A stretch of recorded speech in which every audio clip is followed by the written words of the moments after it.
let's wrap up this year's spooky marathon with one of the most acclaimed hits of 2024, The Substance, directed by Corley Forgate. I was first made aware of this a few weeks before release when I saw the trailer, and it fascinated me. There wasn't much mainstream press or pre-hype or word of mouth leading up to it hitting theatres, bar the Screenplay Award at one that can. I was hooked on my own accord, and I knew I just had to go see this. I did, and I absolutely loved it. But I hadn't seen it again in its entirety until this very review, and I still absolutely love it. Demi Moore with a mega comeback and the performance of a lifetime as Elizabeth. She's back, baby.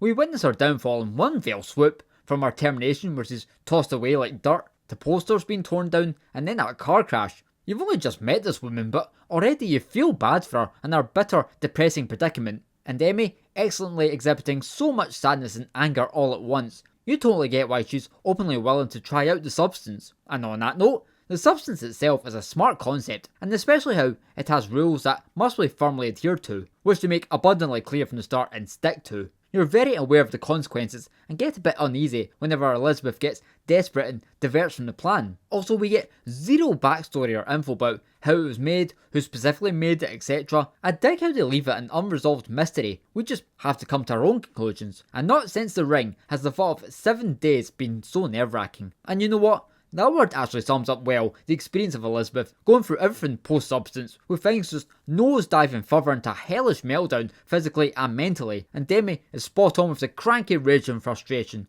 lashing out with such fury that garners a well-executed equal level of laughs and sympathy. Demi Moore, from start to finish, is sensational. But also holding her own is Margaret Qualley as Sue, a perfect complementary counterpart. I knew Margaret through The Nice Guys and Once Upon a Time in Hollywood, but it's here where she launched herself into the big time. She fully embraces her newfound youth and reignited self-worth and becomes consumed by all the riches and benefits to a greedy degree and goes against the rules herself, mirroring Elizabeth's desperation that I mentioned already, becoming her own entity, an uncontrollable opposite personality in the vein of Jekyll and Hyde, who has a total grip over Elizabeth, clinging onto everything that she has, refusing to let go of her dreams and go back to the days of old. It becomes a unique war of mind games like nothing else, culminating in that meta bonkers showdown. Then we've got Dennis Quaid as Harvey, like Moore, striking a home run with a career best performance of his own as this revolting sleazeball. He goes all in, hamming it up with zero subtlety, boosted by fecal-eating grinning on Power of the Joker, shameless vulgar language, repulsive behaviour, the tackiest of clothes,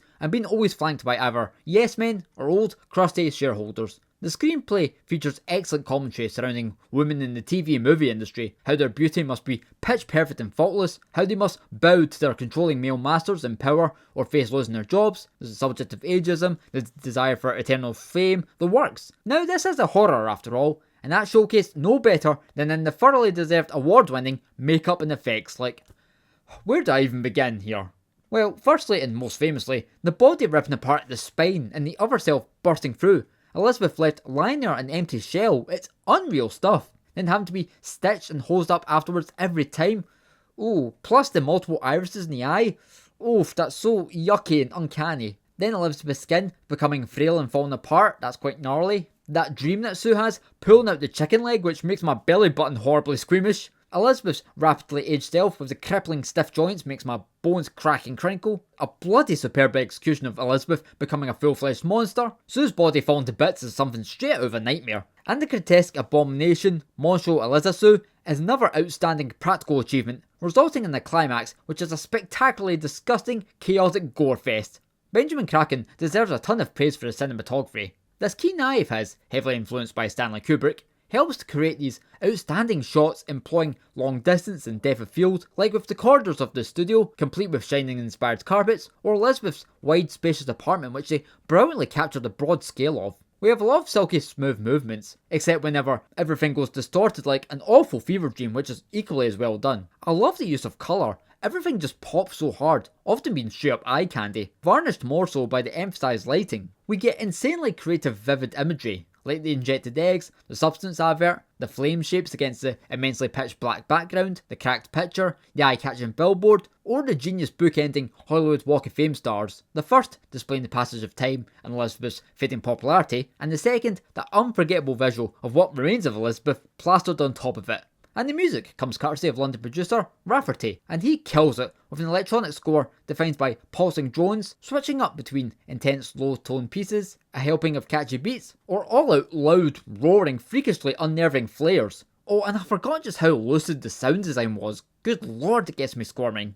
The Substance is an awesome picture where essentially every element delivers, giving us an entertaining, multi-layered, impossible to forget trip and a half.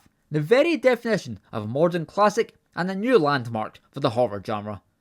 Whew, what a way to conclude this marathon, eh? Thanks to everyone who tuned in this month. I wish you all a happy Halloween when it comes around, and don't forget, respect the balance. I'm Jason, and this is Small Movie World, watching, talking, and loving films.